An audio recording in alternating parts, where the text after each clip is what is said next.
9. 10. Yizzo! Hey, girl. Got a short hey. one. Hey, Pretty girl. girls to the floor. Get your money. Anyway, Remember how that was a it still phenomenon? is. The fact that 2023, that was still my top played record, says a lot. Anyway, how are you? I would like to start with an apology. Girl, I love when this happens. Go ahead. What I happened? would like to apologize, not to you, but to the listeners. Damn It is 8:31 on a Thursday, and Sunny your girl afternoon. has not eaten anything since the AM. I am starving, and Shanti was just ever so patient as the Uber Eats man dropped off some sriracha Brussels sprouts, over a bed of mixed greens without any salad dressing, which is questionable, and some cold and kind of unseasoned chicken Sounds breast terrible. Enjoy. with a smidge of mac and cheese, because you gotta ruin your effort to be healthy. Duh. So y'all gonna hear this. I'm gonna move back as much as possible, but I haven't eaten.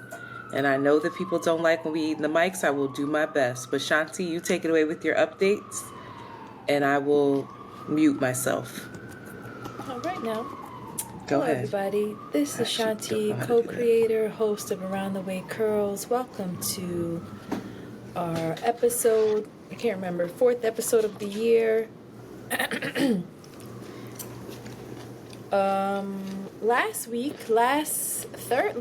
Last Thursday to be exact, I was in New York, and we had a panel discussion with the god, the king, the writer, author, performer, Joel Leon at I think Babel it's Loft. Leon. I think I'm saying that wrong. Leon. He Haitian or something? Where are people from? I don't know, girl. He might just be He trying made to that be up. fancy. His last name is definitely Johnson. His shit is Leon. All right. That nigga name is Joel Leon Johnson. Joel Leon. Get that? I'm gonna put some respect. I'm gonna keep the respect on it though. I'm not gonna put him out there. Anyway, we were at Babel Loft in Prospect Park. Was that where it is called? What? Prospect Wait. Heights. We was in a park, y'all. Prospect Heights, Brooklyn, and we were talking that good shit. Listen, Babel Loft, shout out to the owners of that establishment, okay? So beautifully decorated, such a sexy, chic, it's giving like Afro-Aztec, Afro-Arizona vibes in there. You know what I mean? It's like my shtick in there. It's like cute. That's everything that I love. Playish, little arches Smooth here and lines, there, cutouts, beige, beautiful lighting, good lighting. It's nice sexy. plants, it's Great very sexy. furniture. We definitely intend on doing some more events there, so y'all can all experience it. But it was a really nice time. If you haven't, you should take a listen to last week's episode and dig into what we were putting down. It was a very cold night. So again, thank you to everyone who did show up. You had to want to be there to come. You had to really want to be there to come. Okay? I've had some revelations this past week since then as well that I just want to, I've been sharing publicly with the people and on our Instagram, but I'm going to share it on the podcast. Saturday, I dropped my daughter off at her art camp, and I have like a good 2.5 hours to myself to like meander. Normally I go to a coffee shop and I try to do some work, and I always listen to music. I always listen to music when I do my work, and my favorite kink is to meander with my headphones in. And I wanted to listen to something new, so I went, I'm going to fuck this up. I went to Spotify. Spotify is my soulmate. I love Spotify. I feel like it knows me. And I love to listen to other people's playlists. So they suggested Stephen Victor's Taste. And I played this. And I fell in love with him. I was like, I want to know this man. I want to hang out with him. I want to have conversations with him. I want to show him my breasts. Oh my God. Lay bare chested together and listen to the playlist. And he seems like a nigga that like has really nice furniture, appreciates a good cocktail. Like, so much about him was revealed in that playlist, and I loved it. Did you send it to me? No, I put it up on the Instagram. Oh.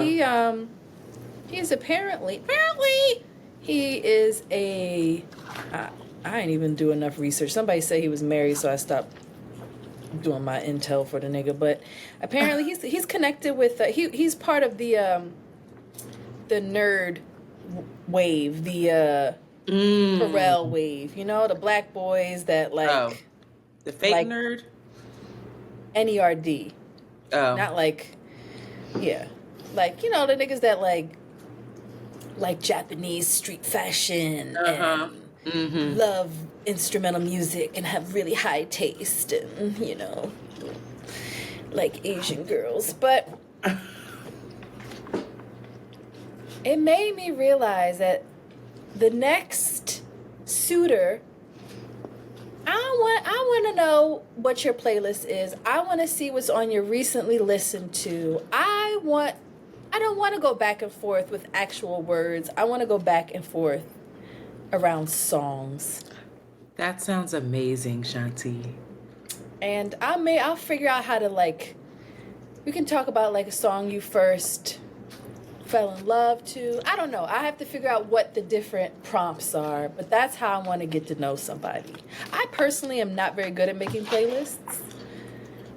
So really, I love music, but like the curation of a playlist is something that I'm not in practice of. Or maybe I probably overthink it. I think that's what it is. I overthink it. I have the good throwback playlists. My current playlist, not so much. You love making playlists. I have a billion. Yeah, so you really get into it. When my ex and I first talked, he made me a playlist, and I remember being smitten by that. It was really nice. It was a cute playlist, and I was like, that's how you can see my breasts, y'all. Just so you know, you want to see these double D's, duck? Oh God! What type time you want this week? I'm with the shits. Let's go. These knuckle? Try to see the color of my nipples. Let me see your playlist. They're beautiful breasts, y'all. They are beautiful breasts. I tell you all the time. Shanti has the most perfect movie star television these niggas go looking for it. No, I'm serious. They do that swoop thing where they're perfect for. You've said this. They're perfect for suckling. My nipples. They're pronounced. It's perfect. They're pronounced, and it does that doop where it doesn't just hang like some people's breasts over here. Like yours go down and then they swoop up as like, hello. They can have a little bit very of inviting. For having a child, they still. No, they're beautiful. Them things still. The color's gorgeous. I appreciate the areola to meat ratio is important. Beautiful areola. Oh, what did I just say? Areola gives me compliments. No, you do. You do. I hope if y'all can see her, you have to join Patreon just for that. You creep. No, you should do like a nude shoot that has something sheer where like it peeks out a little bit. You have beautiful breasts. I might show my breasts this summer. I'm coming unraveled. Oh, I am. I might wear me a I don't think it's thing. unraveled. What do you say? I think that you are. I don't know. I might come There's out like too. Awakening in you. Blossoming. You're a bloom. It's a bloom. Ooh. You're blooming. Goddamn. Oh. I have a suggestion for this year. It just came to me, sweetie. Come on, let's go. Do you remember the year? I mean, I would be remiss not to bring up the fact that this might come out in February. Oh, God, is this the first episode that would come out in February? We don't have anything prepared for Black History Month, and that's going to stress me out. It'll be okay. Every month is Black History Month on Around the Way Curls. No, it's the next episode. This is going to come out on the 29th, so I'm finna find some Black History trivia for Thursday's episode while we record. But That's Valentine's Day, sweetie. I think that we should host another Patreon Valentine's Day event, but instead of me, baby, it's you. And we Oh, finna that have would be some so suitors, fun. That would be and fun. it's gonna be music based. I'm gonna think about it and figure out how to put it together now. Yeah, but it's gonna be sad. 'Cause they'll be like, wait, nobody is gonna be checking. Maybe they won't check for me. Sorry, my insecurities I just think that you're came out tripping. of my mouth. I said it. There's so many men interested in you. I have friends. Who? I can't tell you because they're not single anymore, but they were like, yo, when I first met Shanti, Who? Tell me who it was. I will text you later, but I'm not going to say it on this here podcast. But I have numerous friends who are like, she's so fine.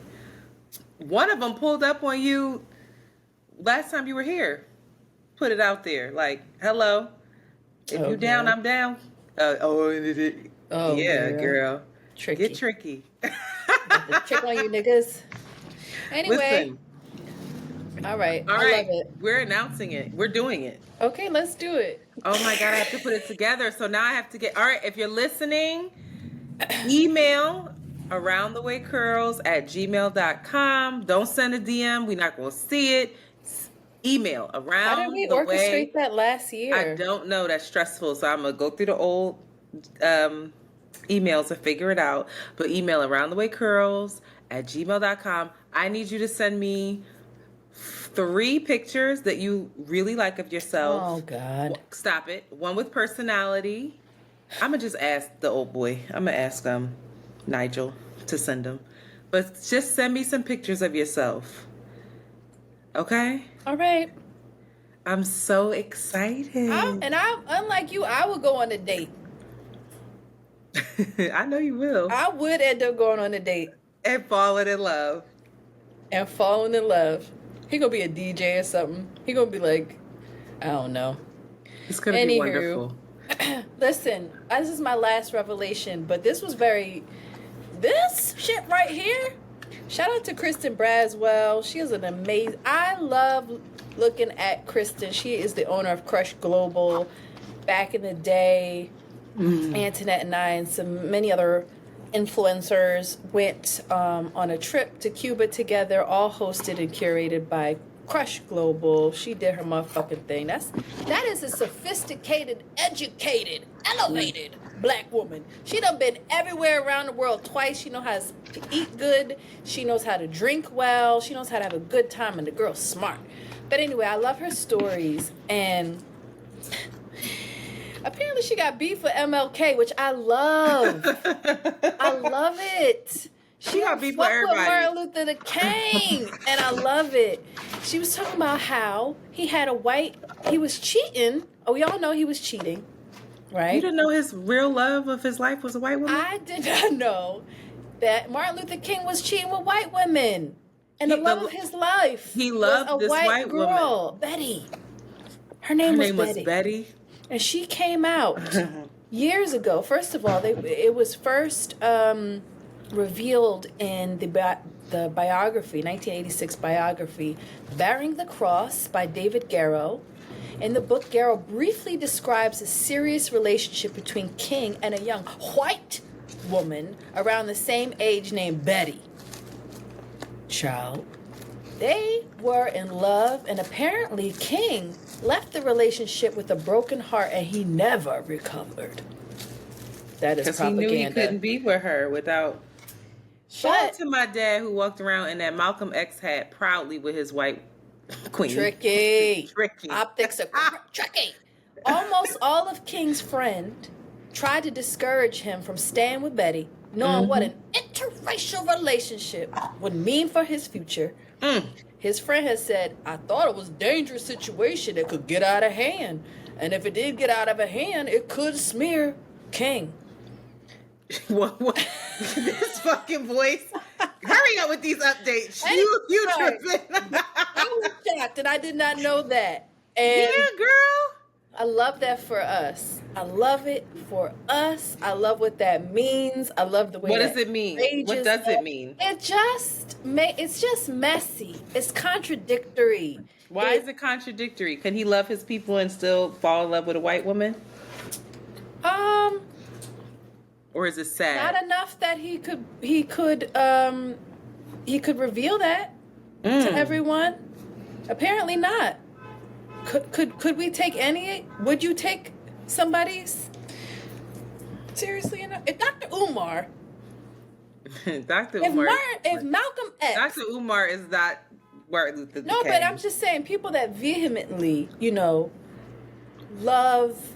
want to see black people liberated, put their life on the line. Not to say Dr. Umar does, but we've had this topic so many times. We don't have to go over it, but we're not going to sit here and act that isn't contradictory. That doesn't. I mean, fucking, what's his name? Jonathan Major's child. Like, it's tricky, and there was. And I love that it is. I love that Angela Davis was dating a white woman. But that never. It never came out. I love that for her. It never came. I love how rumors messy it is for all of us. I love how messy it is. I love how messy it is that you think it's messy. I know. Isn't it fantastic? Wild to me. It's crazy.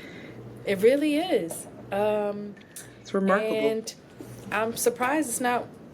I wonder if there's going to be a day that somebody, a black man especially, can have a position that he has and love on his white woman without us discrediting him and thinking that he don't love us entirely.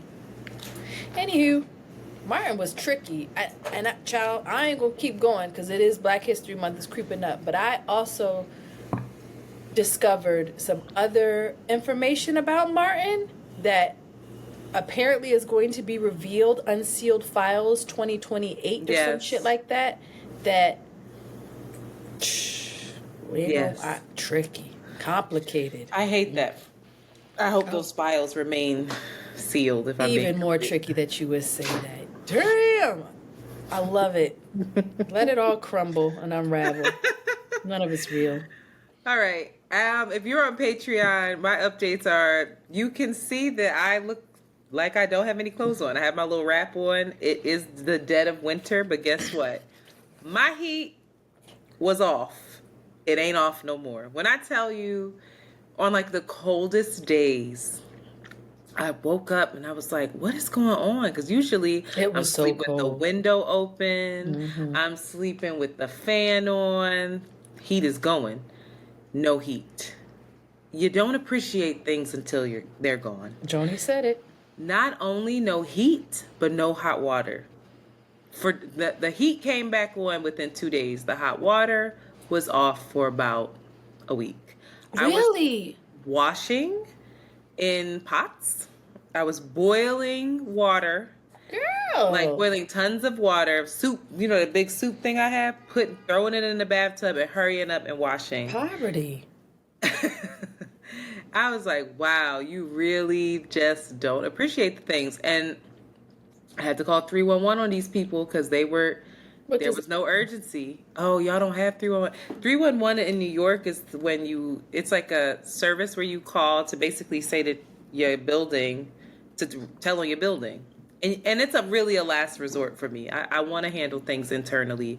But my super kept coming upstairs and putting his hand under the faucet being like, it's so hot. And I'm like, it's not hot. It's not hot. It's lukewarm at best.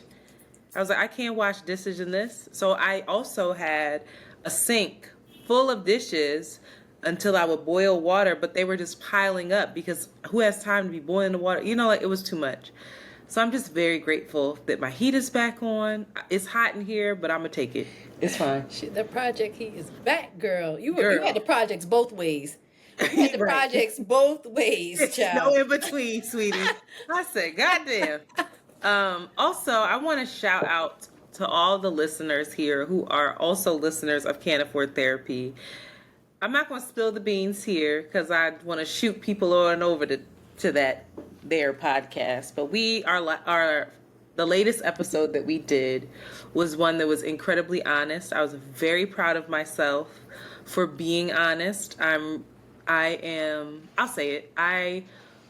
After we recorded an episode on loving someone with addiction, and after doing that, and I've been thinking it for a while now, that I felt like I was performing wellness because taking on that podcast with as much as it requires was a lot.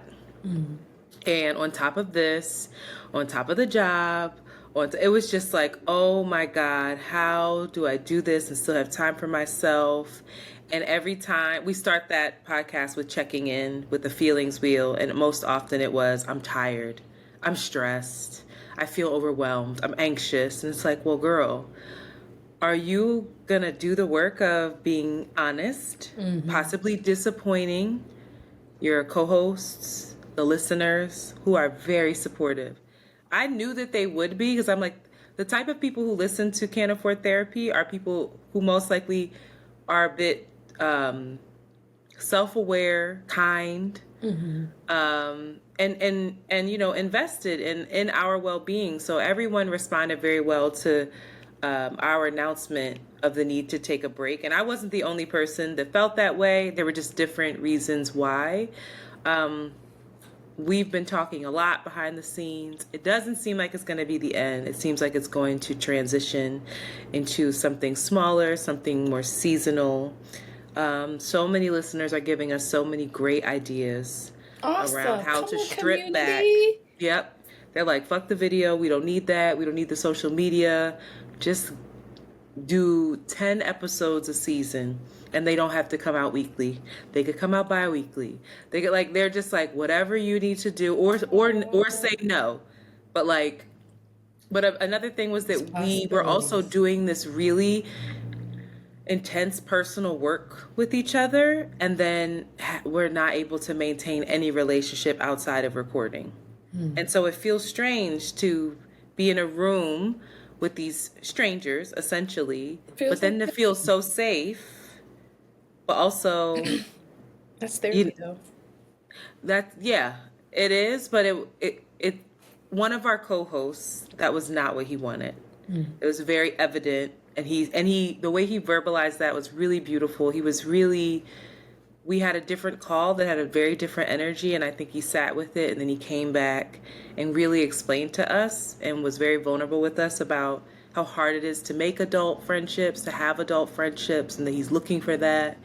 And so it was such a beautiful conversation. I went into it very nervous and kind of defensive with my guard up, but the way it unraveled, the way it unfolded was as it should. And so I feel even more proud of the work that we did over there. And I am humbled and overwhelmed by the response. The emails flooded, the DMs flooded. I don't think that I don't have any insight into the numbers really for that podcast. When the numbers for the listeners, like the downloads and the subscriptions, were sent from Savon, because he has more insight into that, I was shocked. I had no idea that podcast, I can only see the numbers on Instagram, but so many people were like, we don't even follow you on Instagram.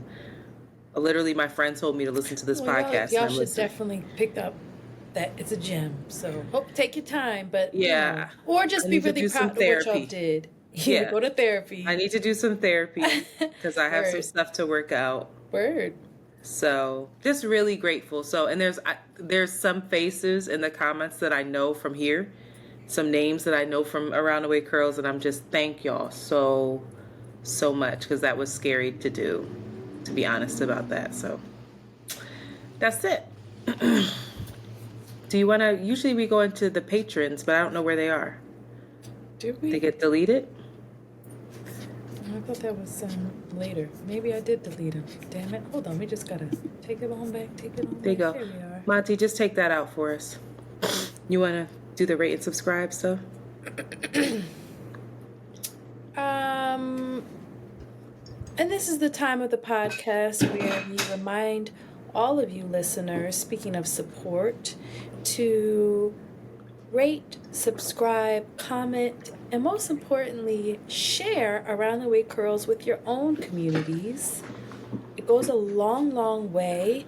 Nothing is better. The best referral you can offer in any kind of business is personal referrals. So tell your mama and them, we do appreciate it. It does help our growth. It does help our visibility in terms of our own numbers. And it also just helps us stay connected to you. You guys need us and we need you. So we like to know what we're doing right and also what we could do better. So please feel free to share a way that you can support us financially, because the girls do need it. We need help with editors. We need help with, we're doing more live shows like the past episode where we can recap and share with quality sound and videos. It requires a team. So help us to build. Consider joining our Patreon and be a patron. It is a tiered subscription video service where you can actually see our faces as well as other exclusive content. Speaking of which, will it have already passed by the time this comes out? Yeah. Never mind. But you just missed our community kickback, Around the Way Curls kickback, where we come on and all of us just chop it up together. Very authentic, open, unscripted time for us to be together. If you'd like to join next month's, consider being a patron. Shout out to the new patrons, Alim, I'm not sure which, but Alem, Mac, Jay, Monique, Nija, and Maya Nicole. We appreciate y'all. You know who you are. Thank you. Let's take a break, Queen. Can you sing for us? After these messages, we'll be right back. Boop. I thought you was going to do the new one that you did. Did you hear the last one you did?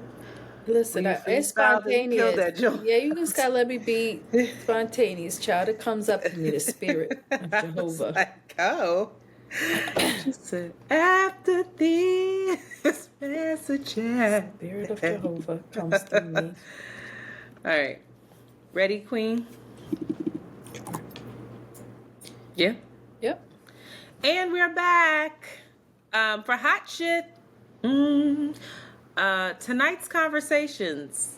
I'm a bad podcaster. I don't know about other podcasts, but apparently, tonight's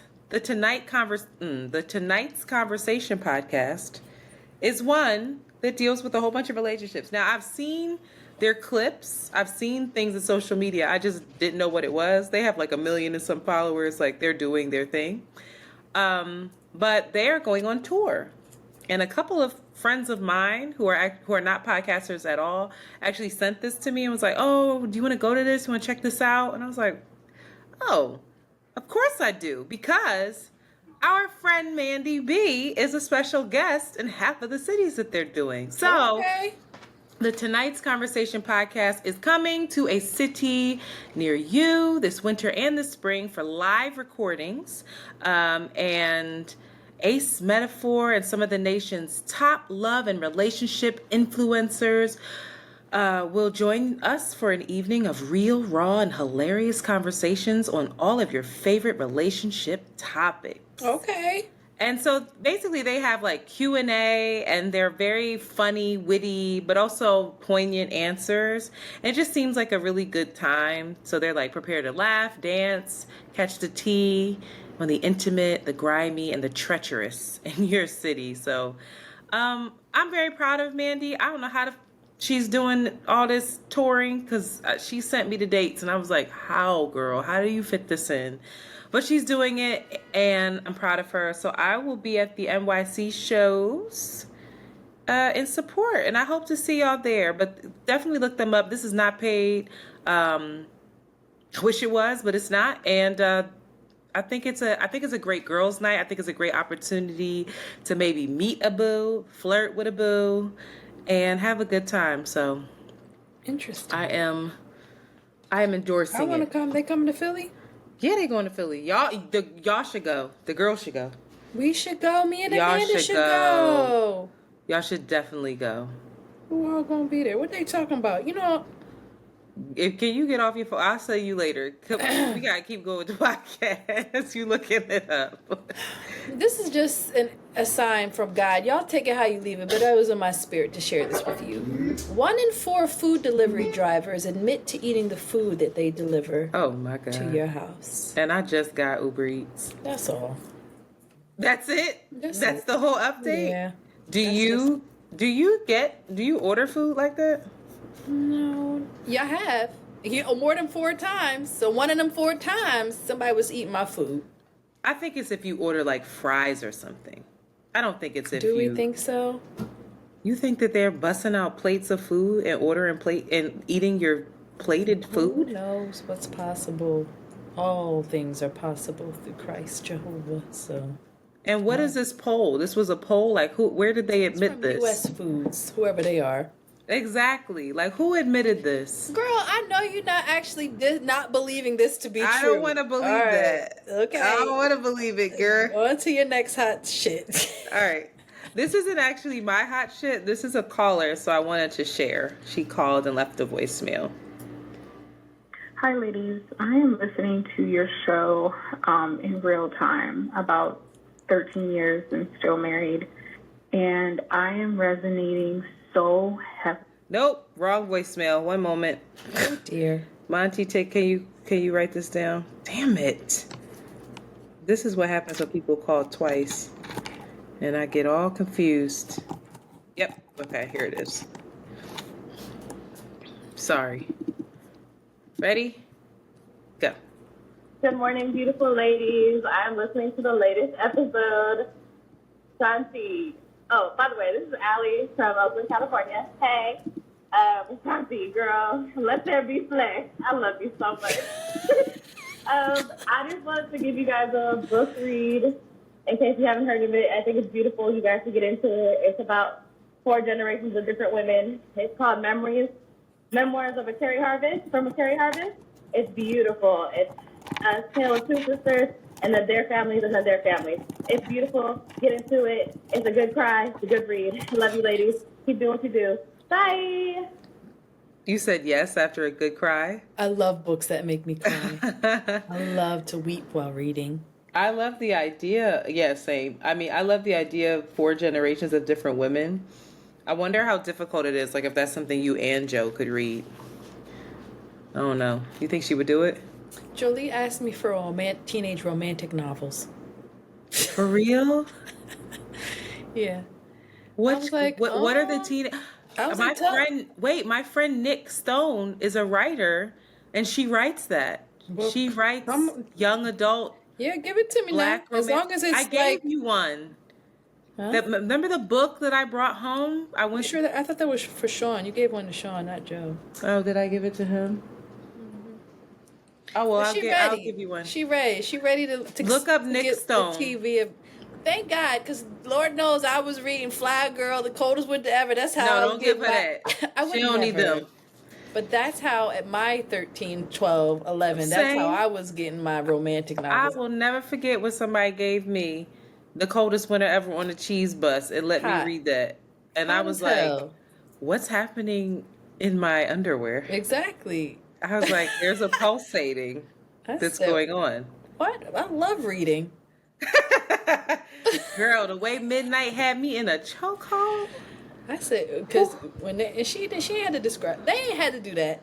Yes, they did. They did. Toni Morrison ain't never do that. Described it, be like his throbbing member in my mouth as saliva dripped down my chin. It's like, oh. I'll just never forget this scene. Shout out to Omar Tyree. Shout out to Philly and Fly Girl. When old girl, what was her name? Tracy. When Tracy was in the bathroom at the club. What'd she do? And Tracy was the flyest thing walking, and she was describing her outfit, and she was in the mirror, and she said she had to lick her finger. She felt the saliva from her tongue as she had to push down, use it for one of her baby hair that was acting unruly. It was something about the word unruly that I was like, this woman is in control of every fucking thing, even her baby hair. I want to be her. If we were to read that now, we would be like, this is the most sexist propaganda I have ever. Absolutely. This is the most and because it's all niggas. Well, Sister Soldier, where'd she go? Sister Soldier came out with No Disrespect after that. I read And she it came too, out with it was a like, sequel. boo. I'm like, this shit don't slap. Where the fuck the drugs at? Come on, Where girl. did you fix this shit? I was No. like, Respect. yo. Oh. What did you used to always say to self-love shit don't slap? That shit, disrespect myself, love the black community shit though. Talking about head wraps. I want to hear about perms and A-line cuts, nigga. Yo, where the Gold seasons rings at? and things. Listen. Where the drug dealers at? Oh, remember how she would describe how Midnight would just his walk Did and Midnight his... end up with a white woman? Who he end up with? He did have a white. He didn't end up with her, but there was. Oh my God! Midnight was Dr. Martin Luther King. No, my God! Just equate Midnight from the coldest winter He ever was to Martin Luther because King. Midnight was smart too. This Midnight was the type the of shit I'm dude. gonna mark. You ain't never marked nothing for a clip, and that's what you want to clip. Because that is good. I be on here talking about real shit, and that's what you clip. You old raggedy thing. I'm getting in practice of it. It just came to me like, Whatever. All right, come on, y'all. Come on, Shanti. Shanti doing politics this week. Politics as usual. Wow. So, I believe it was January 22nd, Prime Minister of Israel, Netanyahu, rejected Hamas's offer to release all of the hostages in exchange for an immediate and permanent ceasefire and for them to immediately leave Gaza. Netanyahu refused this. Netanyahu, this is from Al Jazeera, who was under growing domestic pressure to bring the captives homes, said that accepting Hamas's condition would mean leaving the armed group intact and that Israel's soldiers had fallen in vain. A lot of the Israeli people, especially the families that are related to the hostages, are protesting. They've actually gone and where was it where it actually happened? I think they disrupted some type of government meeting or something that they've had in protest, demanding that they bring the hostages home. One of Netanyahu's government officials said that perhaps a total defeat of Hamas, and I feel like this is the realest thing to ever be said, you also have dissent from within. There was also dissent within the war cabinet, with one member saying that perhaps a total defeat of Hamas is not a realistic goal for the government to be aiming for, and that there should also be elections held so that the public can show their confidence in the government. At this time, Hamas is still holding 136 people in captivity, according to the Israeli officials. I think he retorted, I did not double check this, but I think Netanyahu countered and said, you give us all the captives and we'll cease fire for 2 weeks in exchange for all of the captives coming home, which of course Hamas was like, nah, this was your chance to do it. That's wild to me.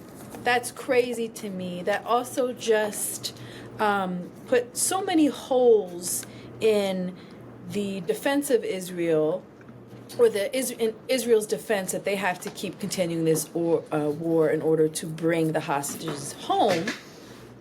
And now they had the actual, opportunity to do that, and they turned it down in order to continue on completely decimating Gaza at this point. Another point I wanted to make, which was a really bittersweet moment for so many people who have fallen in love with and have become really, really attached to so many of the journalists in Gaza. The photojournalist Motaz Azeza, I'm probably not pronouncing his last name, has left Gaza. He is from Gaza, so he has to actually leave his home, but he I don't know if he's decided. I don't know the conditions in which have him leaving Gaza, but he's finally leaving. And I feel it's really bittersweet because there's constantly, I've waken up days and be like, oh, we haven't heard from Motaz. Like, did he die? And this is with a lot of the journalists that we've followed. There's this constant fear that, like, oh, did they make it through the night? Have we heard from them?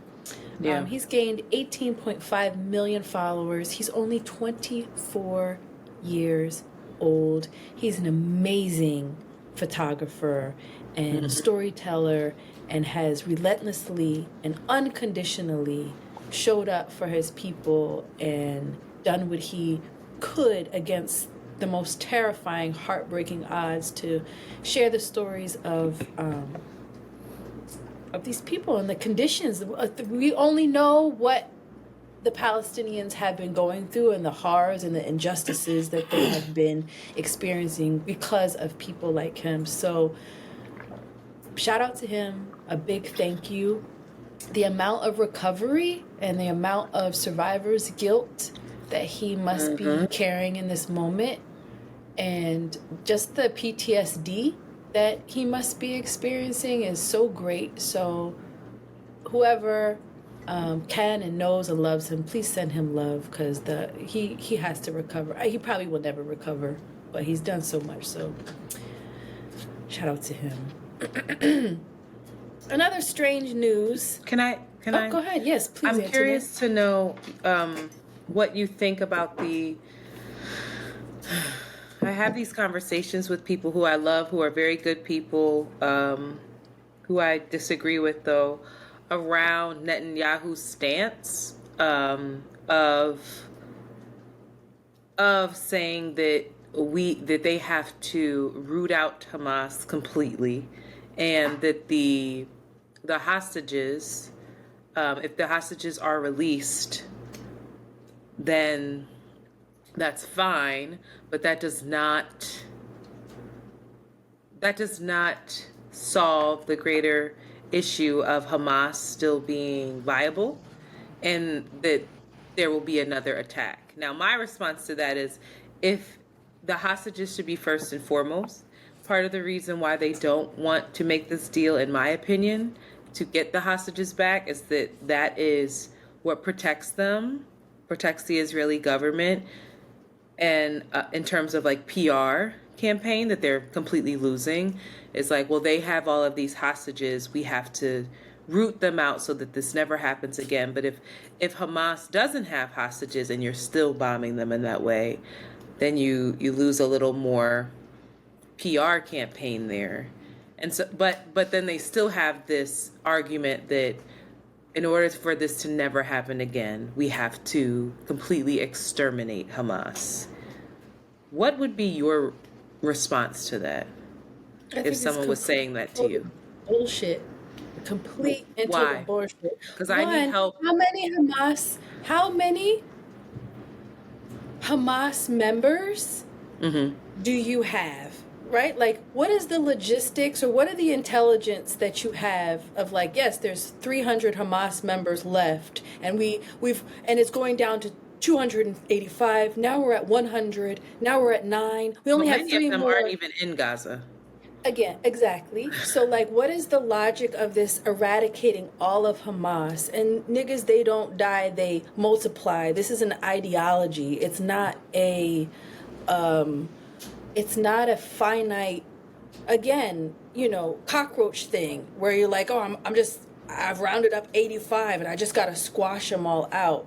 The more that they drill into this lie, number one, that the only reason that they are going into Gaza is in defense of Israel, and the idea that Israel has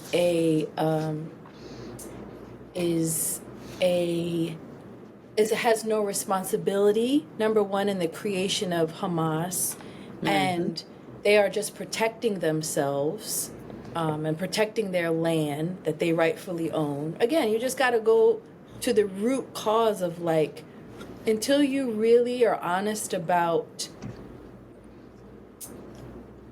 the creation of Hamas, until you're really honest about your intent and your desire to take Gaza, take that land, displace those people, you're just lying to us, and it's constantly going to continue to go on. And I feel like the hostages, that was the main.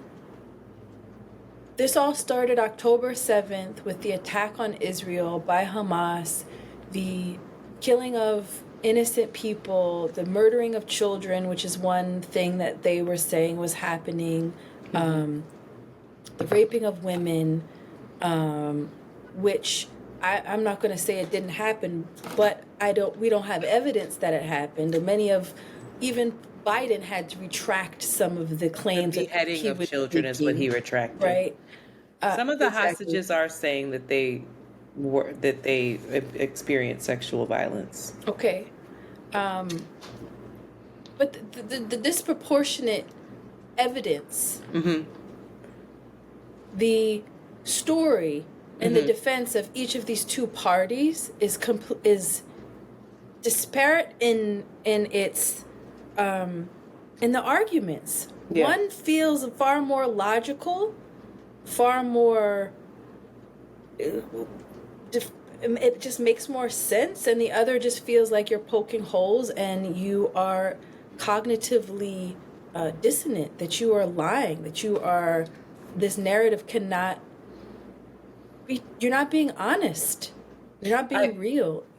I thank you for that, because I think what I'm running into, and I'm truly looking for advice on this, because it's like you're lying to us. Like, you keep saying that you're lying to us, you're being dishonest. But the people that I'm talking to are actually really believe it and might be lying to themselves. Like, they really believe that they are right. And so it's very interesting. They're right. They being them and Israel in their quote unquote defense that is wildly disproportionate, in my opinion.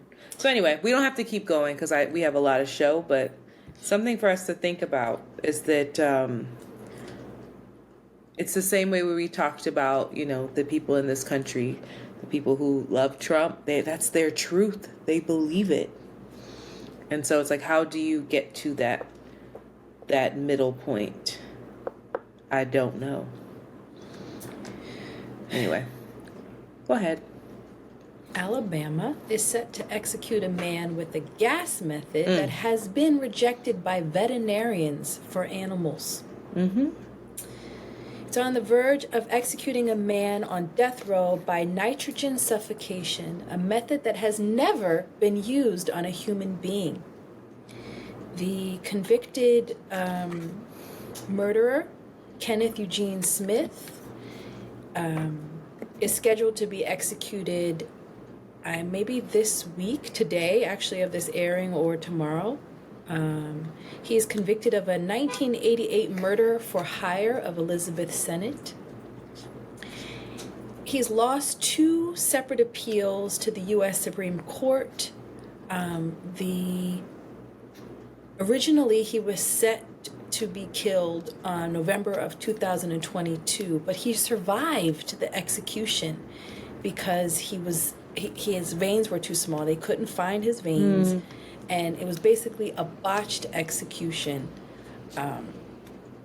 And they are trying to appeal this, saying that to try to execute him again would be going against and violating his 8th Amendment right, which is the right to against cruel and unusual punishment. Their argument, those that are in defense of him, is that this actual procedure would be a long death, because the way that they do it, they of course put a mask over his head, and they basically deprive you of oxygen, but there's no way of making sure that it's completely secure. Again, veterinarians don't even do this procedure because that happens. The animals end up just having a really prolonged death, It's not like a succinct boom, you're out, and it ends up involving a lot of, mental and bodily stress because the body is fighting for oxygen.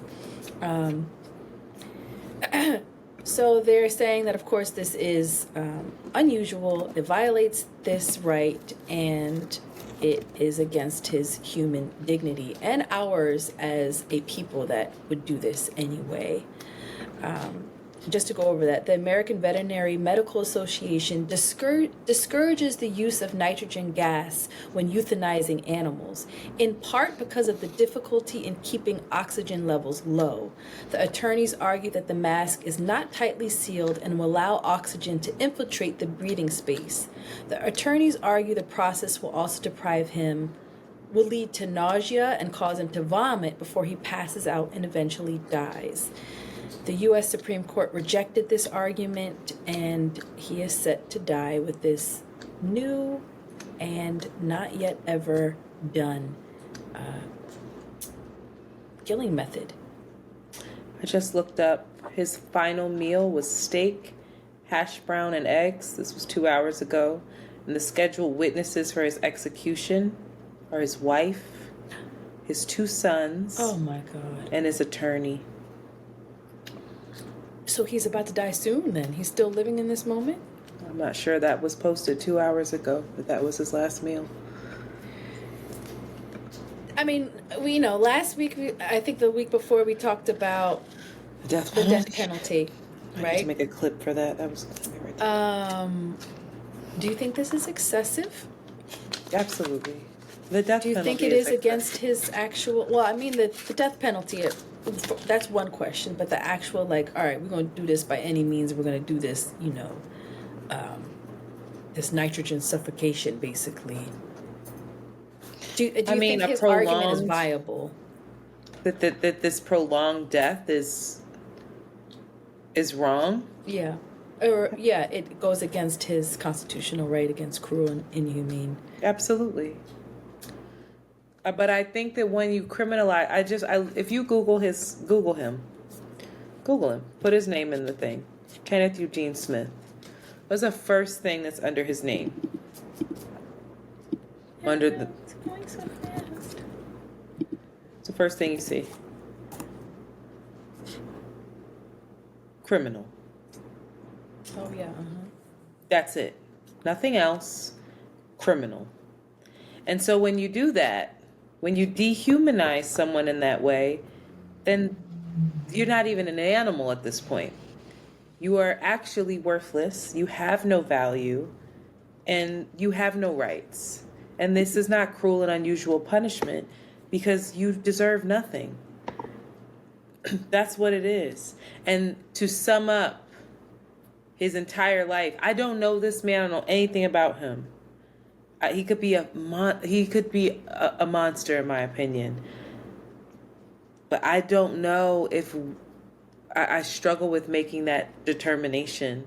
And if you're going to kill someone, right, and it's almost as if you're taking pleasure in it being painful and it being prolonged, that feels absolutely cruel. So yes, this is against. How can you kill someone humanely? You know what I mean? Like, how can shoot you him do it in the fucking head then? Oh, I don't know. Oh, Jesus, Oh. but like to prolong it, I don't know. I don't think that that's why I struggle Yeah. with the death That's not penalty. even But to possible. prolong it feels like nuts. And have honestly, if you couldn't find his vein, he's probably severely dehydrated, or he did it on purpose to get out of it. I don't know, but like, come on, there has to be another way. There has to be. If it's not good enough for an animal, No. then Jesus, what are we doing here? What wrongs are we righting by doing this? Talk about it. These are I the don't questions. get it. It does. We don't. It makes no sense. This is Israel and makes no Hamas. This is Israel and Hamas. That thing that makes this okay is the same thing that makes that okay. This dehumanization. There's no Justifying pathway to killing. anything else. And it worries me because, like you said, and it's something that sticks with me, is that when we have these topics, you always say that you think about the ways in which you embody it, the ways in which you embody what Israel does, the way in which I embody what the quote unquote justice system is doing to Kenneth Smith in Alabama. You know, if that girl was my kid, I'd probably be for it. Would you? Interesting. I don't know. I don't have a child. If that was JoJo, I'd probably make him suffer. I don't know. I hope not. But that scares me that that's in us. That scares me that could be in me. I don't ever want to lose my humanity, and I don't want the listeners or you to either. This is scary times. It's scary because, you know, our Supreme Court is the one that is, you know, upholding this and making that distinction and getting to name what is cruel and unusual punishment and what's not. When this, obviously, critics are saying that it's likened to... did they name it, or did they push it back to the state? Excuse me? Did they name it, or did they push it back to the state and say, this isn't our business, we're not going to get involved in state business? Because sometimes they take the easy way out and they don't actually make a decision. U.S. Supreme Court rejected Smith's arguments over being executed twice without comment on Wednesday. Without comment. Okay.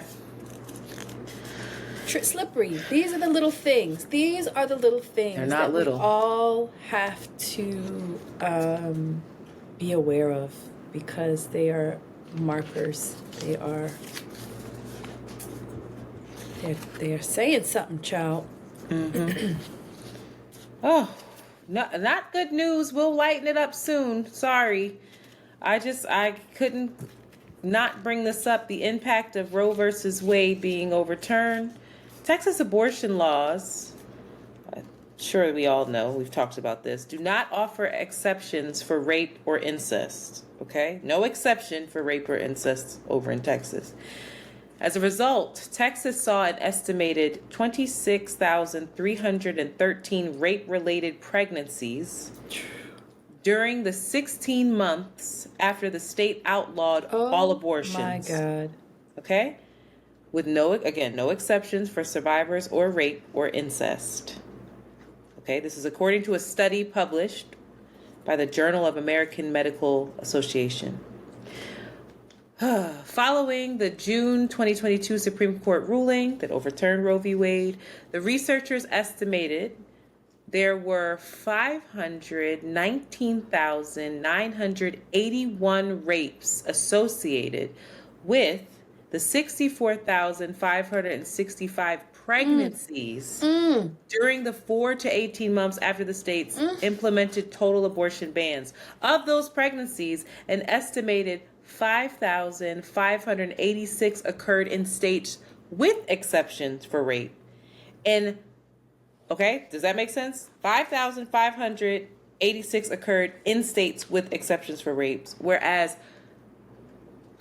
58,979 in states with no exception. So what we're seeing, I could keep running off numbers. What we're seeing is in states where there is no exception for rape or incest, the amount of pregnancies are going up.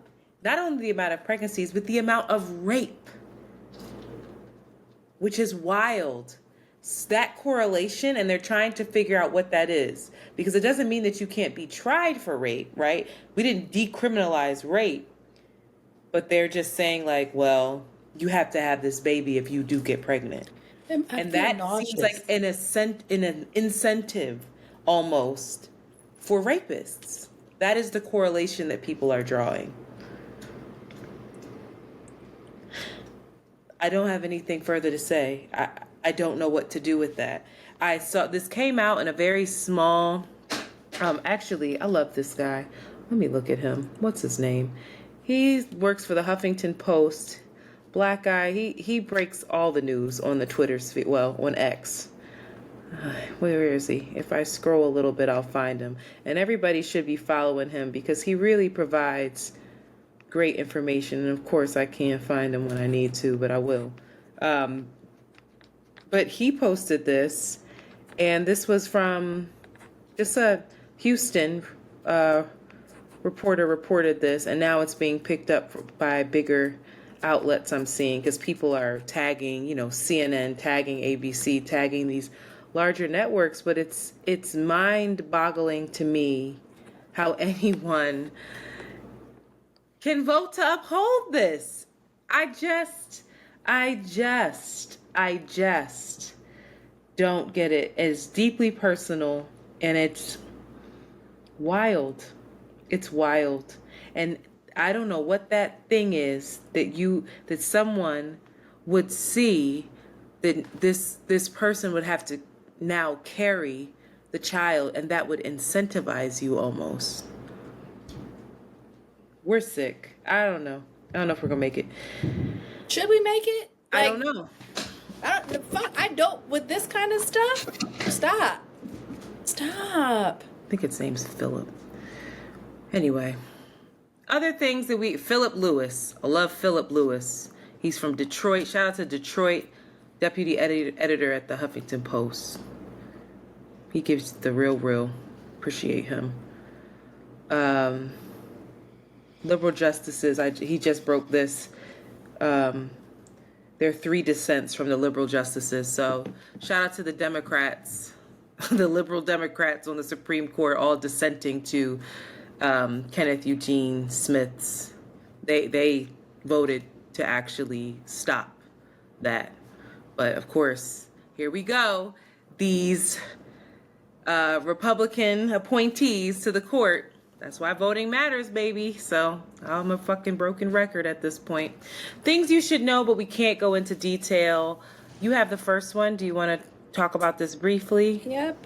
Biden admits airstrikes aren't working in Yemen, but he continues regardless. There is a clip of him saying just that very clearly. Are they working? No. Are we going to continue with the bombs? Yes. The United States launched military attacks on the Houthis in Yemen, targeting its military infrastructure. The Houthis are backed by Iran, which is, of course, a forever nuclear and military threat to the U.S. and its allies in the Middle East. The U.S. President Joe Biden said the joint strikes with the United Kingdom were meant to demonstrate that the U.S. and its allies will not tolerate the Houthis' attacks on shipping in the Red Sea.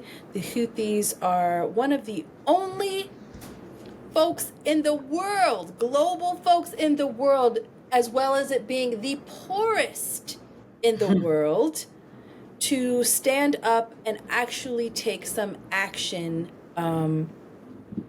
against Israel in its fight to take some kind of stance for Palestine. And they intentionally go and disrupt all of the shipping to Israel via the Red Sea. Biden doing this, he did not get congressional approval, which folks are saying is a violation of the Constitution's Article number 1, which states, no state shall, without the consent of Congress, lay any duty of tonnage, keep troops or ships of war in time of peace, enter into any agreement or compact with another state or with a foreign power, or engage in war unless actually invaded or in such imminent danger as will not admit of delay. Both Democrats and Republicans responded to this as a violation of the Constitution's Article 1.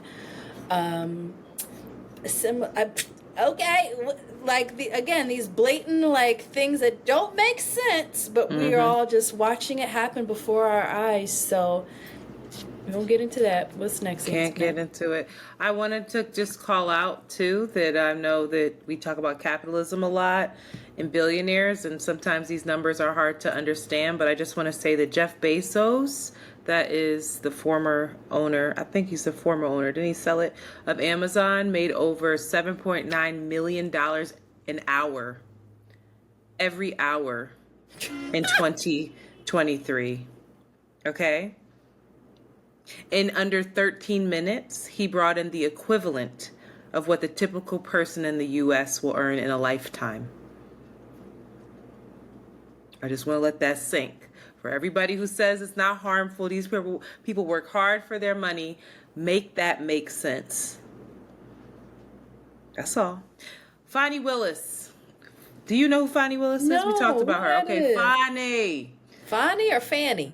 It's Fonnie. I spelled her name wrong. Fonnie Willis is the woman in Georgia, in Atlanta. She's doing the RICO case against YSL, Young Thug and them, but she's also doing this case against Trump with the election and how he said, find me X amount of votes. She got some controversy, child. She fucked up. Fucked up for the D. What her vagina got her in trouble? She had an affair. But none of this is illegal. None of this is illegal, to be very clear. But if Trump is using it, he's going to use this against her. All right? Anything that he can use to say she is corrupt, she's not good.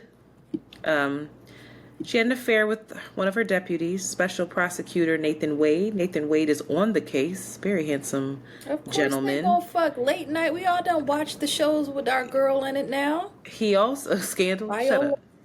Oh, Viola. Listen. Go ahead. They're saying this is a conflict of interest because this all came out because Wade is going through a divorce. The wife was like, "You're finally got to come in here and talk about why I see that my man is buying her trips, and him trips back and forth, because we don't know what the prenup was, we don't know what the divorce, we don't know, but she's using that as evidence in her divorce trial. Now Trump's team is taking that and being like, oh, she hired him to work on this case. He's buying flights. They went on a cruise, child. Not a cruise, but they went on a cruise. He's like, he's buying all kinds of stuff now with the money that you are giving him for this trial. Now, to be very clear, she does not give him the money for the trial. Okay, the Department of Justice does for that state. But anyway, it's tricky. It's muddled over there. Now we can't get into it. Higher Learning did an excellent breakdown of this. Brought some lawyers on to discuss it. I want to send folks their way for more information, but it's sad. We need this case is what we needed. And now what's crazy is that because there's this muddling, it's almost certain that this case is not going to be tried on the timeline that they had first set. There's going to be delays. So now this makes more way for Trump to go ahead and he's already going to be the nominee. It's pretty clear, but to go ahead and be uninterfered with his path to the presidency. Lord of mercy. Hope everybody on who are not voting for Trump, not in support of Trump, are hoping that one of these cases takes him down because he would not be able to run. You can't be convicted, but here we are. Also, Ron DeSantis out of the race, right? We knew that. Ron, he already got on Trump's bandwagon, endorsed Trump. Senator Tim Scott, you know who Tim Scott is? Heard about him, yeah. Google Tim Scott so you can see his little raggedy face. Tim Scott is the black Republican senator. Tim Scott. Congratulations to him. He proposed to his girlfriend. Look at Tim's mouth. Gum to tooth ratio crazy. But his girlfriend. That's a milk dud. That's a milk dud. That ain't the same kind of milk dud. That ain't. Who's his wife? That is an Uncle Ruckus child. Everybody believes that Tim Scott does not like that girl. And I'm not finna go into why. Does she like him? What they do? All of a sudden, she came out of nowhere when he was on the presidential trail and everybody was asking him, why are you single? And basically insinuating, questioning his sexuality. All of a sudden, he had a girlfriend, and she's a good Christian woman. I believe they supposedly met at church. Child, it's a mess over there. But Tim Scott, he endorsed Donald Trump, which is wild because Nikki Haley, whose name is actually, and this was shocking. Somebody DM'd me and was like, can you believe she's passing? And I was like, wait, y'all don't know that Nikki Haley not white? What's wrong with y'all? You thought Nikki Haley was white? I did know that, but I forgot. Her whole remember you campaign talking- is that you her talked parents are about it. immigrants, right? And they came over and did it the right way. Nikki Haley's name ain't Nikki Haley. What's her name? It's Nimarata Shanti. Nikki Randawad. I don't know how to say it. Haley. Wow, like a real She's American. like I don't know. I don't know how to say it, and it's no disrespect. I want to say it correctly, but that's not her name. And maybe if I heard her fucking real name, I would be able to say it. Yeah. And if that is not, and Nikki Haley just came out and said that the United States is not a racist country and has never been, which is just intellectually dishonest, because why the fuck is your name Nikki Haley? Say less. So he endorses Trump when Nikki Haley, this is significant because she was actually the person who appointed him to his Senate seat in 2012 when Jim DeMint retired. They got shit going on in the back. Like this, you can't. They reeling it. They politics as usual. Wow, girl, it's disgusting. They politicking. What you promising these people, Antoinette? Oh, Tim Scott wants that VP seat bad.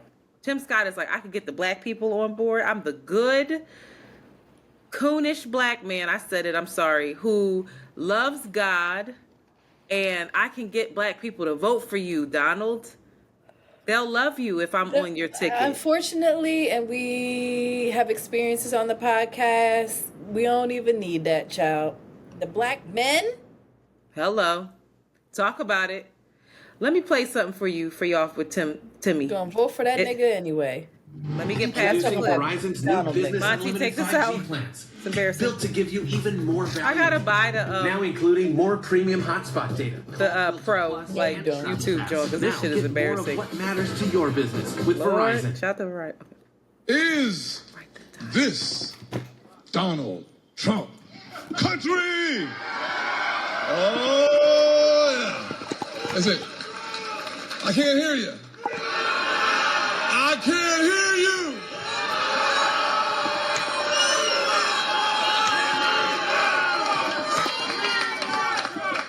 You know, we love you, thank you.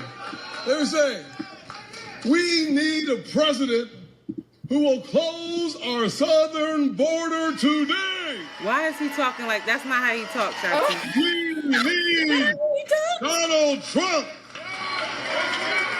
We It's need not a him. president. That's what the conspiracy's coming. We need a president who will unite our country. We need Donald Trump.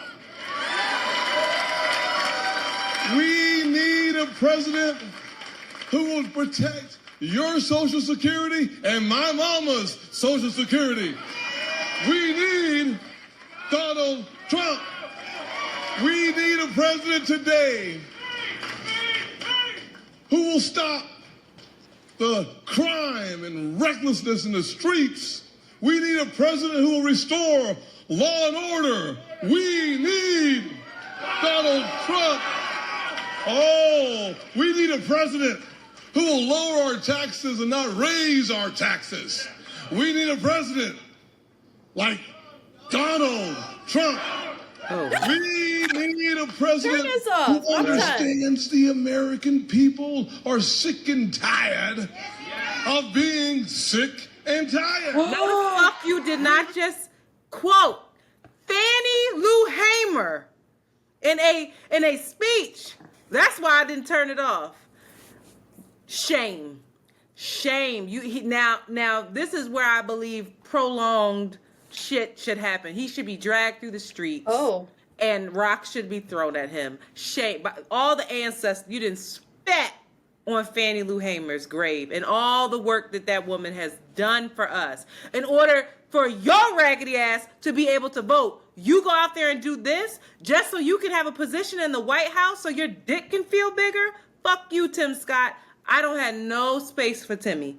Timmy is Uncle Ruckus. He is a coon. He is a shucking, jiving, hot ass mess. I said it. I don't fuck with it. He don't believe not a fucking word that came out his mouth. He didn't That's sound why he's talking like that. Yeah. He sounded like AI. He sounded like a robot. What He do you think? did. He And sounded then he weird. was trying to do this Martin Luther King draw. Like, what are you doing? Or like Obama shit. Like, what was he doing? What are you doing, bro? Yes, it's disgusting. this is what we're up against. It's important for me to play this kind of shit so everybody can understand the level of unseriousness. But also the other side, fuck, they were. That's what I was about saying, to say a girl. bad What you talking word. about? They about to get me bad. You about to say the N-word. No, I was about to say a word I ain't gonna say because they didn't call me out about it in past shows, but they a little goofy. Anyway, let me not get upset. It's hot. For real, I just... You went down. He said he's a jigaboo. He is a cone. He is. He is He is betraying. He's bamboozled. He's betraying himself. That shucking and jiving, tap dancing with your slave master behind you is gonna get us all fucking killed. And then to just bring Fanny into it, that was too much for me. That the level of disrespect. Sick and tired eyes. And then he said it like that. We sick and tired. What are you doing? Sick and tired of You real don't even talk like that. You don't even talk like that. Boy, thank you don't very play much. with me. And Trump looking all weird like he's in a fucking meat suit Sesame Street costume in the back. Like, what the fuck was that in the back? It's good. It's crazy. That nigga was orange with a red, yellow hair and a blue. He looked like a Sesame Street Muppet. What is this? It's not real. It's absurd. It is. It's just Atlanta episode that it cracks me up. We're like things we can't go into detail with, but you should know about. Meanwhile, 30 minutes later, my bad, y'all. But pop culture, child, this pissed me off too. Ooh, Dave Chapelle criticizes Cat Williams. Dave Chapelle spoke to an audience about Williams on stage at Monterey's at the Hollywood Improv. He's quoted as saying, "What part of the game is this? Nuh-uh, don't do that." He only ethered niggas. He didn't say anything about any of those white boys. None of these white boys function like that," Chapelle said of Williams during his set. "Cat is one of the best painters in the game. So why are you drawing ugly pictures of us? Stop." Then this nigga says, hurt people, but I'm a hurt person that never hurt people. Which is crazy. And he does it all the time. "Fuck this one and fuck that one and fuck this one," Chapelle said, impersonated Williams. "But nigga, I didn't hear anything that you did wrong." He didn't do nothing wrong. Cat didn't do nothing wrong. Cat was talking about shit that niggas did to other niggas, but not anything about that niggas did to him. First of all, that sentence is crazy to me. Chapelle, he went on to say that if he told his story, it would break your heart, and that he lost everything and never, ever told on anybody. He went on to say that he does fuck with Cat hard, but questioned why Williams would call out his peers when all of us are trying to be in a better situation. Ooh. What? Yo. I'm so deeply disappointed by this. Why? Of Dave Chapelle saying something like that? Yes, I thought Dave is usually, to me, much more self-aware and perceptive. And for him to think that he's never harmed people, I thought that he knew he was harming people, but he also had a larger message, and that was part of the thing of the shock value of like, this is part of comedy, but I thought that he was just more aware. He had to have been drunk. This He's been just drinking a in, lot. forgive me, the New York Times, Alabama executed a man using nitrogen gas, becoming the first state in the U.S. to use the previously untested method. Yeah, he All had right, his last Kenneth meal. Smith, your life is gone, and we are all here to witness it. Wow. I'm sorry. To go back, the fact that you're surprised by this is surprising to me. Why? That nigga since 2020 has been the furthest from being self-aware to me, the furthest from caring, careful. No, I'm not saying he's any of those things. Accountable. And first of all, when the fuck, for me, what rubbed me the wrong way, like you bringing up that point was, I don't know why that wasn't the first thing that came to my mind, but the first thing that came to my mind was like, why the fuck you so concerned about what white people? Where did he say something about white people? Just the idea of why are you painting a bad picture of black people? Why aren't you talking about the white people? Why is, why you would, it felt, to me, it felt like a critique of like Crab White- Barrel. Like white gays? Yeah, like what the fuck? What? What? I think that's because Chappelle has been harmed by white people so much that he's like, redirect that shit.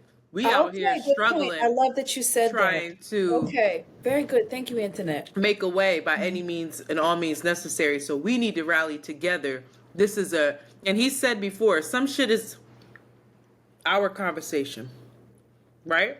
With Chappelle, some stuff is like, this not for y'all. But what wasn't it? Wasn't it? It was on a black platform with a black host on a black huge show. Yes, but of course I don't think he means just black outlets. I think he means some shit doesn't go to the public. You handle it behind closed doors because these white folks are different in Hollywood and they cause so much more harm than what even you might know, Kat. And maybe Kat does know. But what Dave fails to understand is that some conversations he don't belong in, which is those conversations around trans folk, LGBTQIA folk. That's not your place. And he's failing to understand that because he's so wrapped up in his own pain and trauma, right? That he thinks he can talk about anything and everything. And that's something that I've been steadfast in, like, you need to relax. Even if I see sometimes the point he's trying to make, but it's so, I don't want to say unartful. It's hurtful and harmful and self-centered. He's self-centered because he's still hurt. Hurt people. Which is why I think it's crazy for him to write, but I'm a hurt person that never hurt people. You must have lost your goddamn mind. On the white people that fucked you over, dog. And I think there's a thing about him, if I'm being completely honest, is that with the LGBTQIA community, whether he wants to admit it or not, he's dehumanized them a little bit, or he's so frustrated by the fact that their struggle is now a struggle that he probably, and I have a friend in my life like this who wait y'all turn, right? That's what he says. I don't care about your pronouns. It's really people getting killed in the street. In my opinion, that's how Dave feels. Why are you prioritized over me? And so this idea that I'm a hurt person that never hurt people is giving, do you not see that they're people? Can you even see that past your own pain? I that's very good. Wonderful points. Number one, I feel like, first of all, people were talking shit about Cat. Cat had to come and clear it up. He didn't come out there unprovoked, first of all. Talk about it.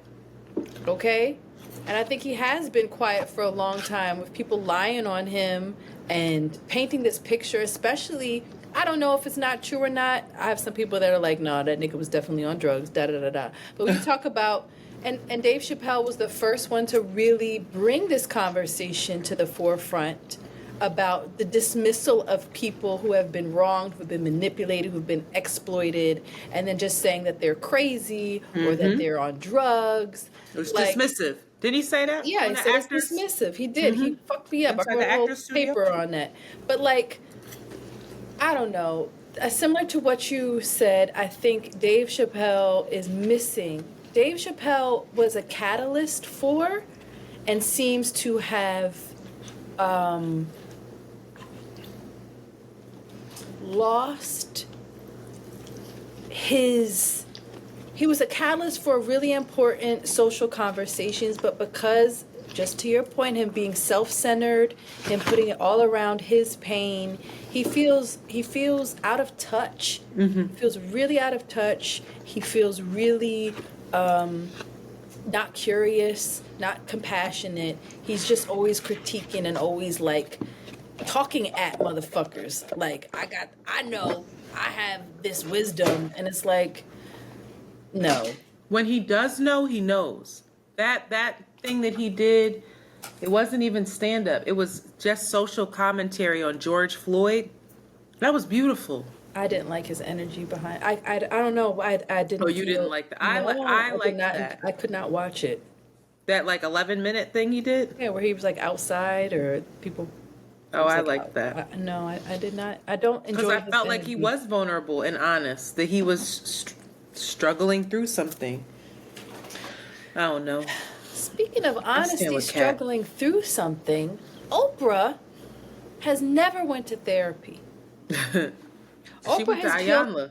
her entire career around self-help, self-improvement, self-inquiry, discovery, yet she has never been to therapy. She shared this on a recent episode of the Drew Barrymore show. She says, I had all my therapy on the show in front of everybody.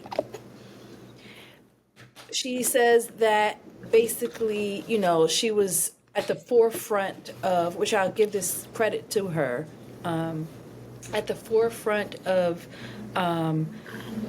spearheading and creating spaces, community. I think she was probably the head of virtual community in a way, even paving the way for podcasts and talk shows. You know, I would even say podcasts with her technique and the way that she was a champion and also a space where vulnerability was, you know, the center and the focus of her content.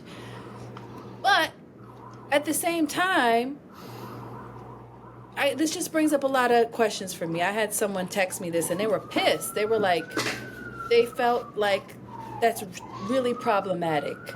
Oprah is problematic for many different reasons, people think. But the fact that she's actually never been to therapy, and she has this platform, and she champions all of this kind of like self-help, self-inquiry, discovery, but seemingly may have an arrogance or a, again, this lack of self-awareness, or this idea that she may not need it. I did it in front of everybody. I worked through my shit. I don't know. Should everybody go to therapy? Especially these people that, similar to what you were talking about with, can't afford therapy. These people that champion, share content, put us on to so many people that are, you know, are talking about wellness. Around the Way Curls is not exempt from this at all. Child,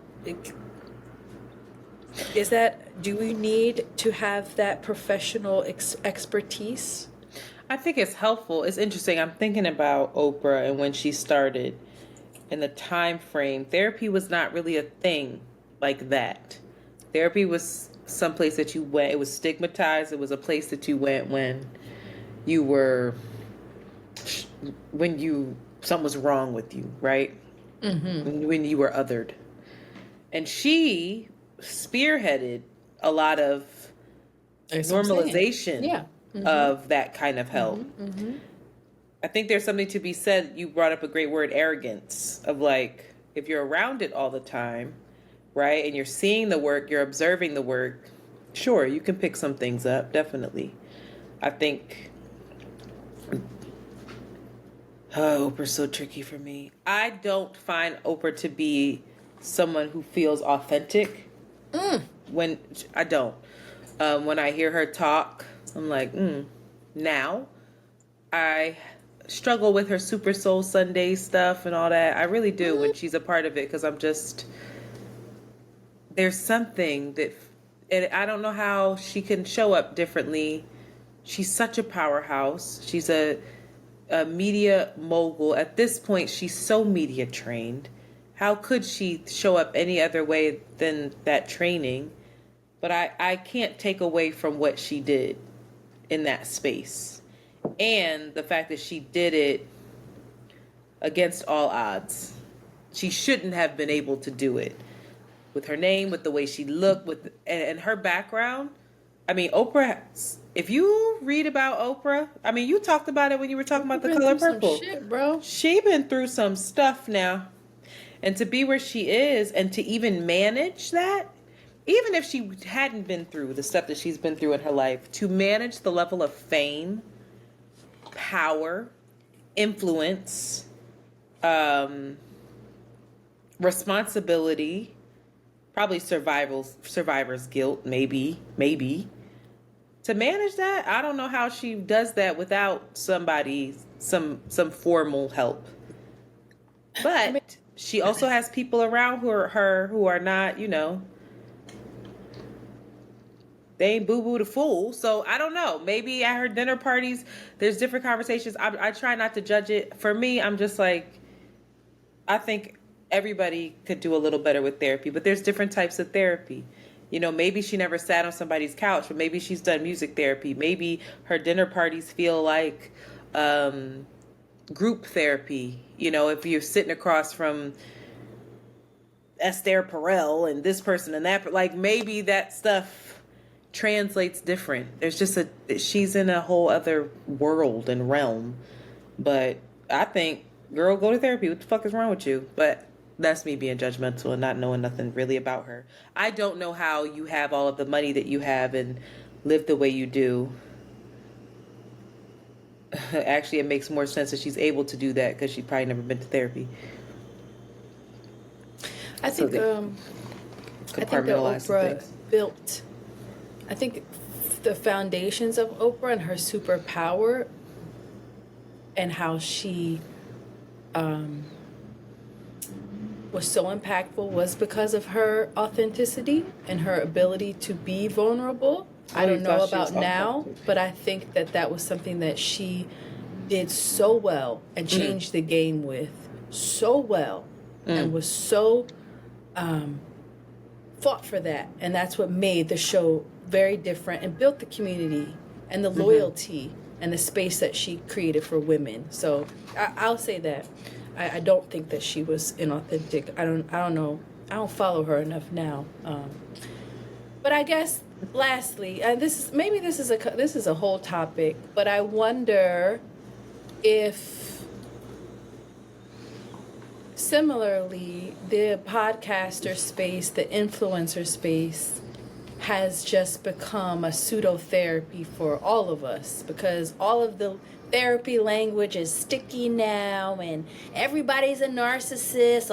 It's like the TikTok psychology, academia, right? Like all of us understanding the systemic racism, gender, feminism, and then mixed in with all of these, therapy words. Everybody is intersecting with everything, and we're just like talking about it just so fluently with each other and deepening. But like, are we deepening the blind living? Yeah, are we deepening? Or are people that we taking this shit from? Well, do we even know what wellness is? Like, therapists are humans as well, so they right. But I guess it's the expertise and experience and. I don't know. Jinx. More questions and answers from around. I want to hear from listeners about this. I'm curious because I know I'm a Oprah. Something about Oprah just never resonated with me, but I know people who are like, she's changed their lives. So I'm curious to know Oprah. If this impacts her. I like her a lot. You like current Oprah or the Oprah show Oprah? I have always had an affinity towards Oprah. I don't like the Color Purple production that she put out. All right, girl.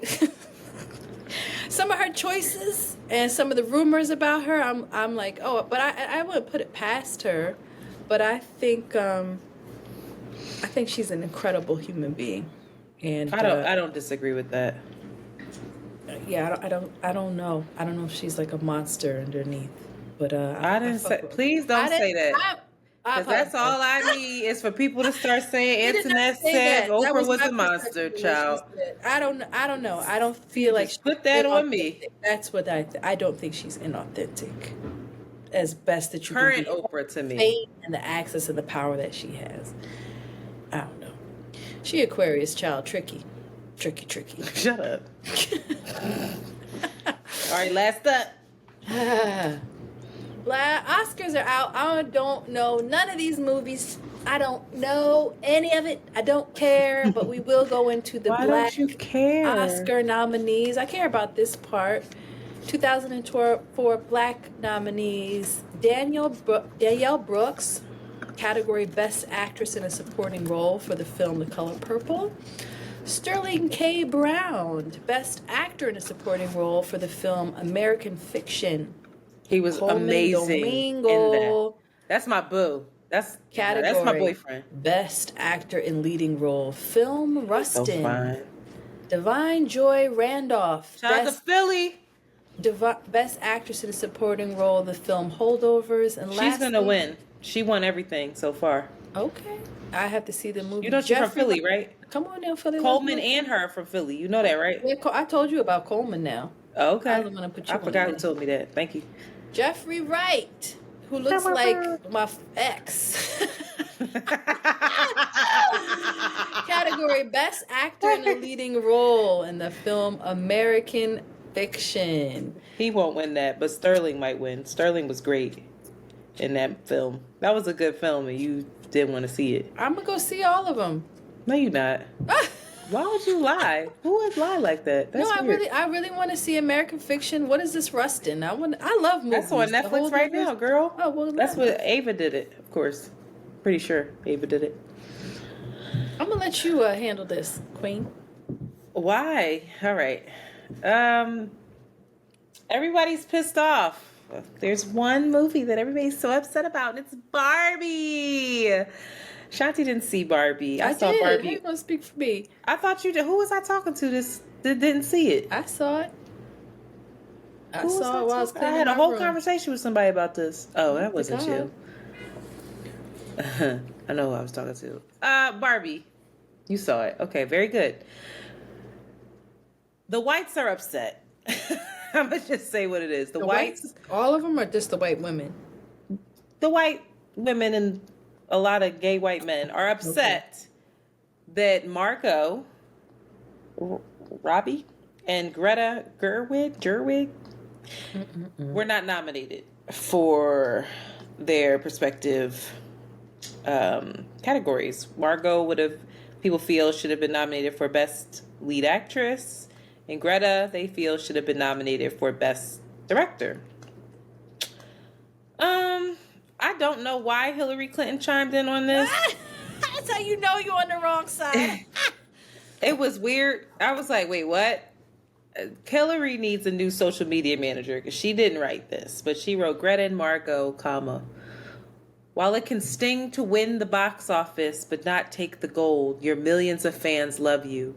You're both so much more than Kenuff, like a play on Ken.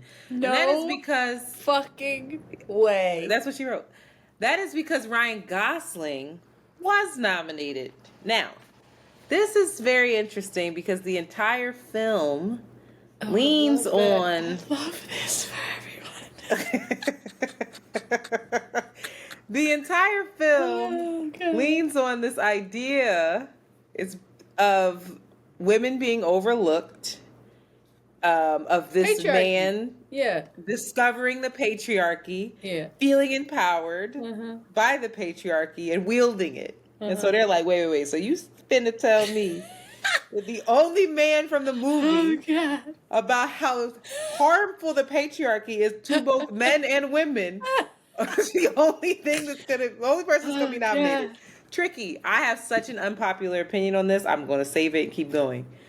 The thing about Hillary is that she tried to make it about her because she's like, even though you win at the box office, meaning even though I won most of the popular vote, I still didn't win the election. It's like, girl, just be quiet, girl. Yeah, it's like, oh, girl, shut up, girl. Dave Chapelle, just shut up. Shut the fuck up.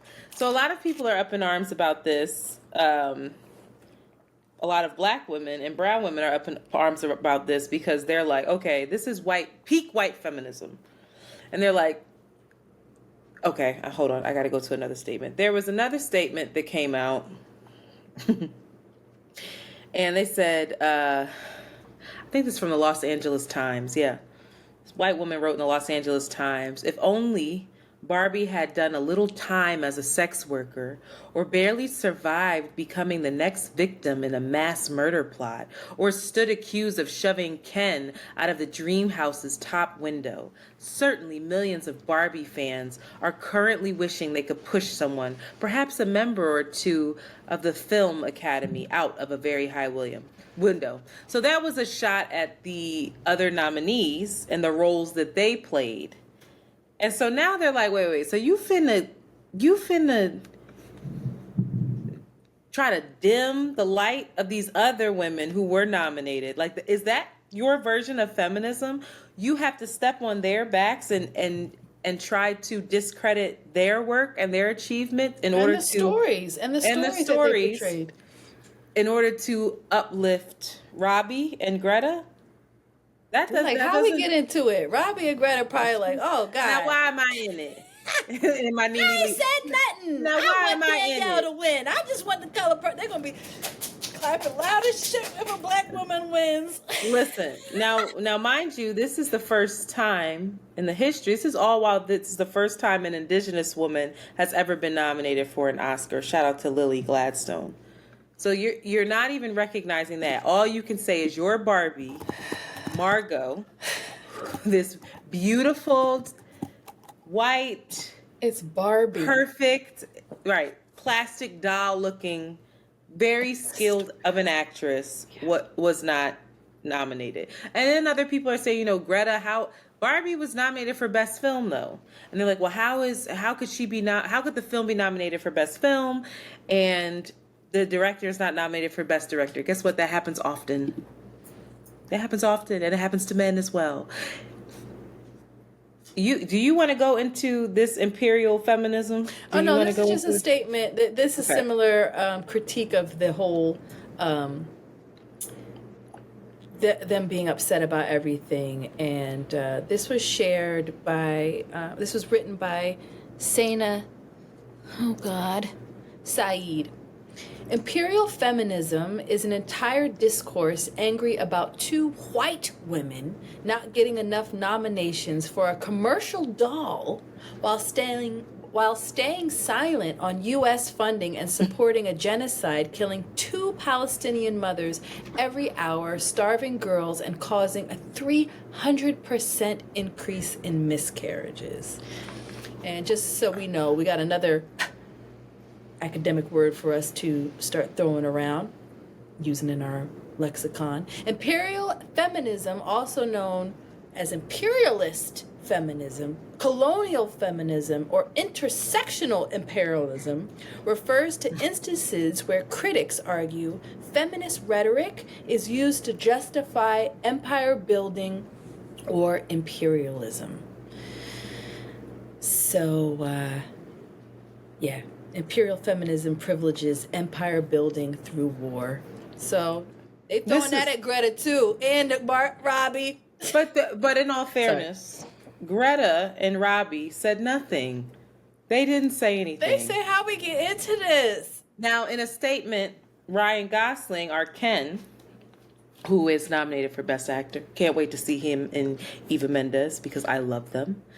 He expressed his disappointment, and fans have obviously commented on the irony of his performance, about the fact that what we just discussed. He said, there is no Ken without Barbie. There is no Barbie movie without Greta and Margot. The two people most responsible for this history-making, globally celebrated film. No recognition would be possible for anyone on the film without their talent, grit, and genius. To say that I'm disappointed that they are not nominated in their respective categories would be an understatement. Media train. He knew. I cannot accept this and be excited about this without addressing what's going on here.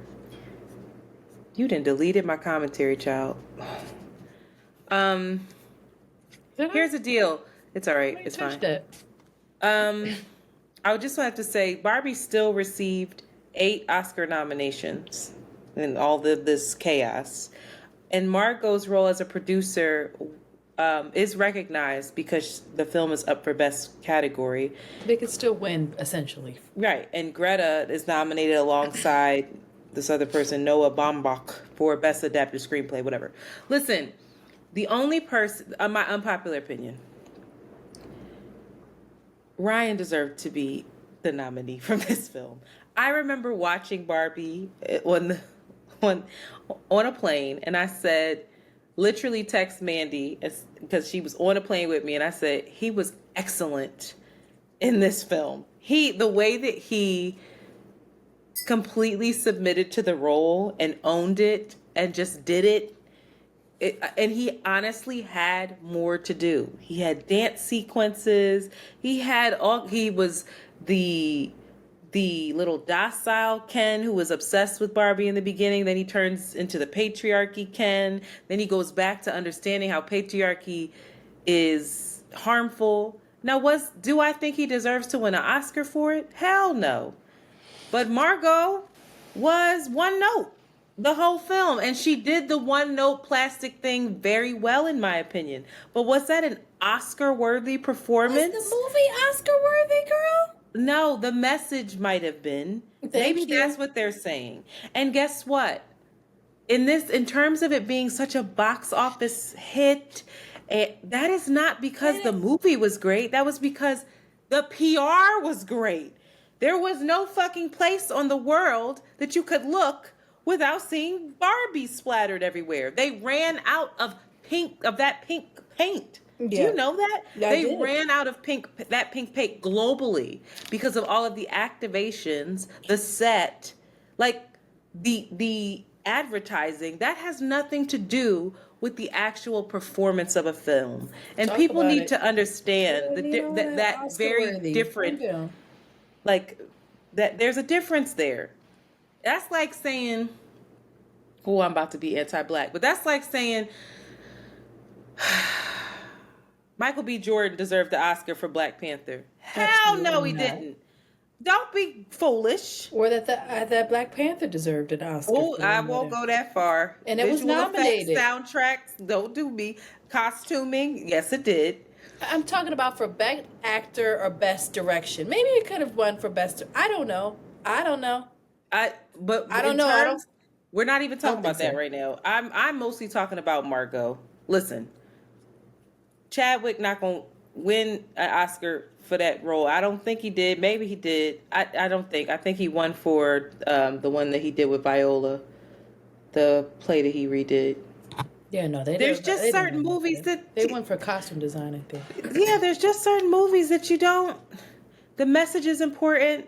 The movie might live on, but you're not stretching your artistic abilities that far. Ooh. She stood like this the whole time. What do you want, y'all?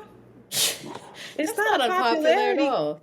Right, like, I mean, it is a popularity contest, and we blew you guys out the water, Indigenous girl.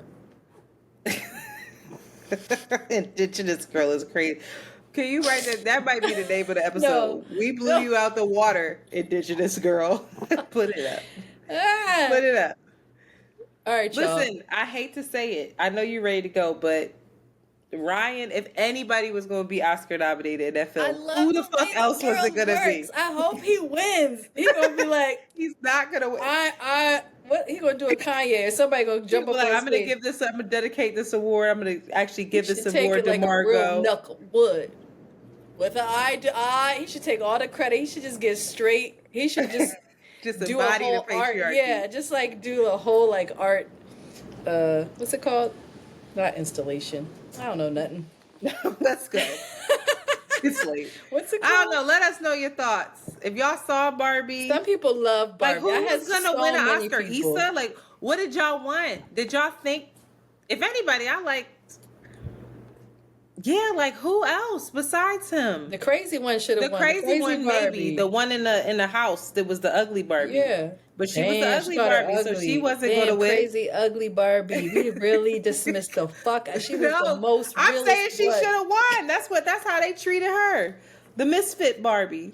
Well, I wasn't a fan of the movie, and that's my unpopular opinion. It was okay. It was not groundbreaking to me, but I get how... Like, y'all don't go on TikTok and hear all this shit? This news to y'all? JoJo know this shit? But for children who don't, and for people who don't, there's a lot of people who don't. There's a lot of people. That's like, I don't know. It's a new message. That messaging is very new. You don't see that. And especially to I'm use being an Barbie asshole. for the message. Yeah, I'm being an asshole. You know, like that was a interesting shift. It was such a juxtaposition, wasn't it? Oscar. Not when it's shit like, come on. There's other shit out here that's Oscar worthy, y'all. It's We short ain't seen films none is of them. Oscar We worthy. can't name one of the movies that is Oscar worthy. We know it ain't The Color Purple, But we right? I want Danielle to win. I want Danielle to win. If The Color Purple, if this iteration of The Color They Purple gonna eat up at wins these one awards. Oscar, and You don't the think original Danielle should win? and the original No, that's not how you. win, That's not how you gauge I it, don't Shanti. care. I'm talking about my person. This is my truth. Cat, come on, That's Cat. that's some bullshit with a capital B. You understand me? I hate that. Ooh. The way and how deserved that original one was in comparison to this ain't even a film. They keep yelping and carrying on. It ain't a movie. Then why y'all in a movies award?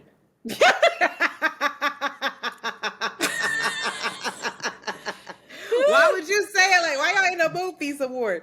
Can I just tell you something though? It flopped at the box office. Color Purple did? Which one? The original one? This one. $100 million budget.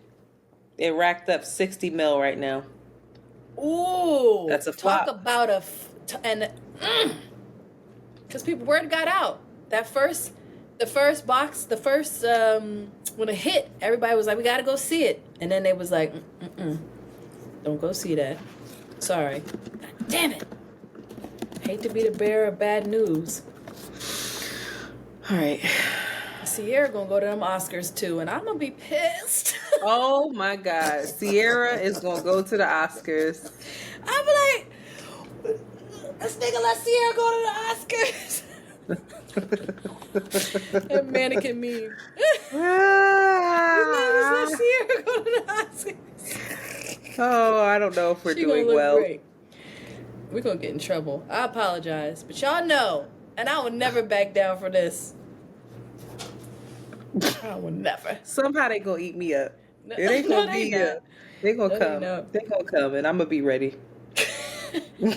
They I won't let come, them and into that. I will defend you on this. I'll be I fighting will. for my fucking life sometime. Like, I will please. do a whole dissertation on Remember, I said Sterling should win now. I said it. And I said you should not. our girl from Sterling K. Oh, What? I don't know. You none didn't of even these. see that film. I don't know who Sterling is. I thought you was talking about Coleman. My bad. Coleman fine and he dressing his ass off and he does good work, but he should not win for that Mr. role. He was not nominated for the Mr. role. You Okay. dumbass. He was nominated for I don't Rustin. appreciate that. Even Sorry, though I read but all of the nominations and still got it wrong. you have it up. I'm like, what are you talking about? I don't He's not appreciate it. nominated for that. Let's go. It's 2 minutes, 2 hours in. Is it? That's too long. Bye, y'all. Peace to the gods. Holding it now. Yeah, These girl. episodes are too long. They are way too long. We